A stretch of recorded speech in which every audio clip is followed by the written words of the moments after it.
I tell people often I was born in church. My parents kept us in church 4 or 5 times a week.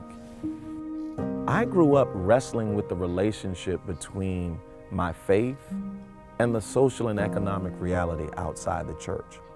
Just before our church was the city jail, and there would be 75 men outside either playing basketball or lined up along the fence. And then as we pulled up to the church, there was the juvenile detention center, and there would be preteen and teenage boys doing the same thing, looking out at me on the outside. My call to ministry in many ways is informed by that experience, and I wanted to do my part to make not just that community, but every community in America healthy and whole so that people could have a better life.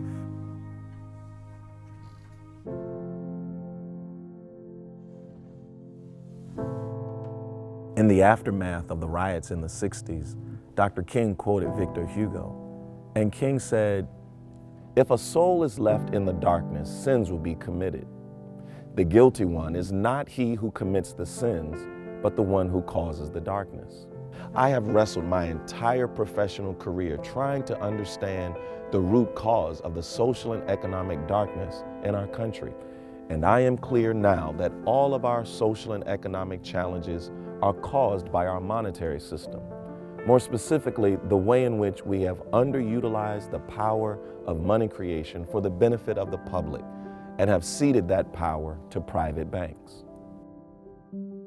Envision a world in which every American, regardless of race, gender, class, religion, or country of origin, was guaranteed a good job with benefits, where quality, low-cost public health care and free college were available to everyone. Imagine a world in which American families had less household debt and didn't have to struggle from paycheck to paycheck just to make ends meet. In this future, federal, state, and local governments had sufficient funding to provide critical public infrastructure and services, such as high-quality public schools, well-equipped community centers, expanded high-speed public transportation, and Social Security. Businesses would thrive because consumers would have less private debt and more money to purchase the goods and services they need, as well as to enjoy some of the niceties of life, such as vacations, the arts, and the latest technologies. And imagine doing all of this without raising taxes to fund spending or worrying about deficits and the federal debt. While this vision of an economy that works for everyone may seem utopian, the truth is it's completely achievable, but we have not realized it because we have failed to understand and utilize the power of money creation for the benefit of the American people. According to noted economist James Galbraith, there are 2 ways money can be created. One way is for the government to spend. The other is for banks to lend. As a nation, we have been over-relying on money created through bank lending, which has resulted in at least 3 economic burdens facing us today. The first burden facing Americans all across this country is the underinvestment in infrastructure and public services.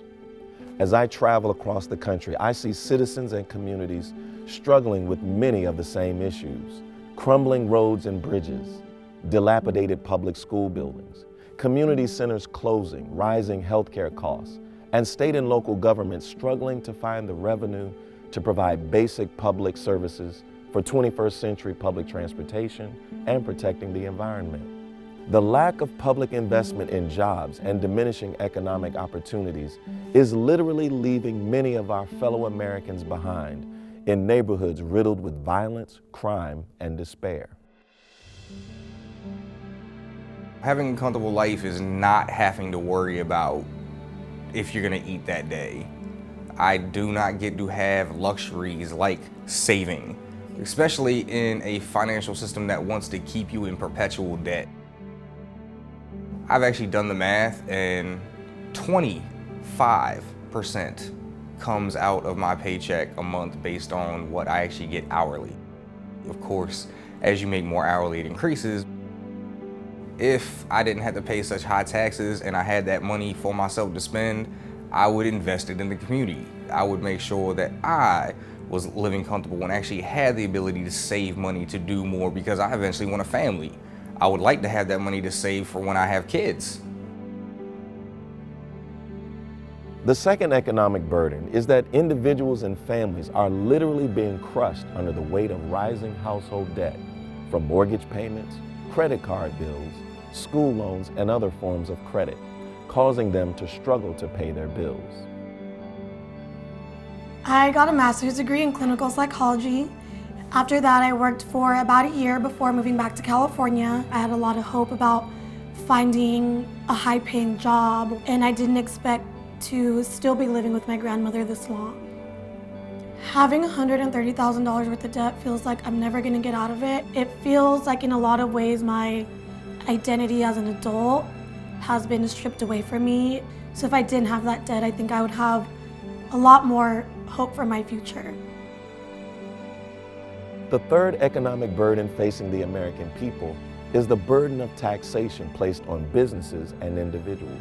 For a small business, I just believe that payroll taxes are the largest burden on a small business, and not having the taxes as high as they are would just allow you to put more money into your business.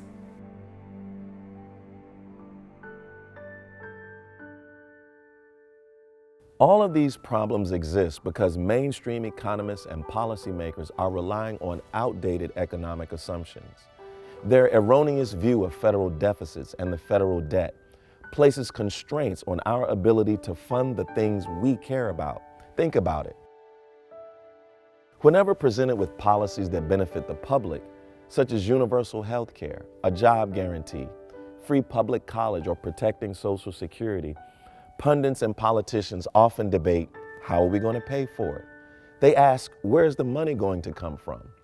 And this line of thinking assumes that the federal government is like a household, which needs to generate revenue in the form of taxes or borrowing in order to spend. One side says, we'll fund it by raising taxes, while the other side says, we need to cut spending, cut entitlement programs, and cut taxes. In the midst of this debate, the American people end up divided, forced to choose sides, and ultimately the policies that would benefit the public go unfunded. New schools don't get constructed, jobs don't get created, and our waterways and streams don't get protected. But this is really a false choice because the federal government is not a household. Therefore, it can responsibly create all of the money we need for the things that we care about without raising taxes and borrowing to fund it. A household cannot do that. When we go to war, for example, no one asks, where's the money going to come from? The government simply creates it through public spending. If we seek to solve some of our nation's greatest challenges, like joblessness, economic inequality, health care, mass incarceration, public education, affordable housing, and public transportation, we must likewise re-legitimize the power of money creation for the benefit of the public. And as long as we don't exceed the threshold of inflation, there are no fiscal constraints that prevent us from doing so. Much of what we think of and use as money in our society is actually created by banks when they make loans. The reason this over-reliance on bank credit is such a problem is because the interest paid on that money takes money out of circulation as people try to pay down their debts. Think about it. The average person works 40 to 50 hours a week to pay interest on borrowed money, on a mortgage, a car loan, student loan debt, and credit cards. In the end, that wealth is siphoned from the public into the pockets of the financial sector as banks reap enormous profits off of the backs of the public on credit money created out of nothing.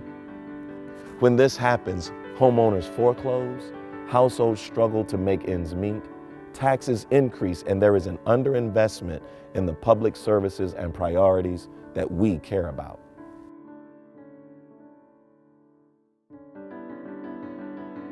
But you know something? It doesn't have to be this way. We seek to mainstream a set of ideas that have been thoroughly vetted and researched by leading economists. Our vision for a broad-based economy with shared prosperity is completely achievable. But to do so, we have to shift our nation's reliance from money created through private bank lending to money created through public spending. We must responsibly provide our economy with an adequate money supply so that we can unleash the untapped potential of our economy to end involuntary unemployment, provide a good job with benefits for every American who wants one, address climate change, provide low-cost quality health care, free public college, funding for the arts and the environment, and do so without relying on borrowing or raising taxes. The solution is to educate the public about the power of money creation. If banks can create money, then the federal government should create enough money as well. It makes more sense to rely on our money, the people's money, than their money. It is more sustainable for us to rely on money created in the public interest than to rely on money created by private interests. Our campaign is dedicated to harnessing that power so that money works for us and not against us. This is the moral dilemma and opportunity of our day. We are so deeply divided in America, and we desperately need an explanation of our plight that helps us to find common ground to solve some of our greatest social and economic challenges. Help us build a bipartisan, diverse network of support that educates the public, advances the public debate, facilitates research, and ultimately results in electing members of Congress who support these goals, because money created by us is money created for us. Join our campaign at ourmoneyus.org/sign up to stay informed of our campaign efforts, and follow us on Facebook, Instagram, and Twitter at OurMoneyUS. Because if we change the way we think about money, we can change the world.